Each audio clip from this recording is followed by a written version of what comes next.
নাস্তায় কি হবে? আজ পান্তা ভাত আর পোড়া মরিচ দিয়ে ভর্তা করেছি, সাথে আছে একটু সরিষার তেল। উফ দাদি, শুনেই তো জিভে জল চলে এলো। তাড়াতাড়ি দিন।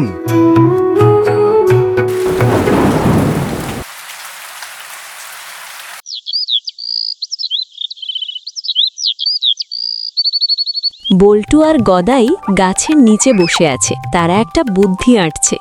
আচ্ছা বল্টু, পাশের বাড়ির রহমত চাচার গাছে বিশাল বড় বড় কাঁঠাল পেকেছে, গন্ধ আসছে। কিন্তু চাচা তো খুব কিপটে, আমাদের তো ছুতেও দেবে না।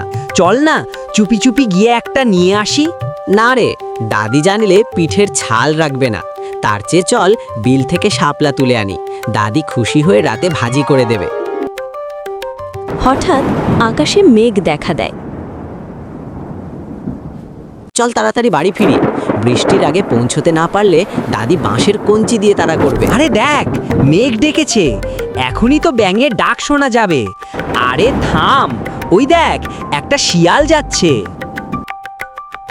বাবা পালা, শেয়াল না, ওটা রহমত চাচার কুকুর টাইটান। তোরা কি ভাবিস আমি কিছু বুঝি না? কাঁঠাল চুরির মতলব করছিলি তো? আপনি জানলেন কি করে দাদি? গ্রামের বাতাসেরও কান আছে রে পাগলা। নে এবার মুড়ি খা আর বৃষ্টি দেখ। পরোপকার করবি, চুরি করবি না কখনো। আমরা বুঝেছি দাদি, গ্রামের শান্তিতেই আসল সুখ।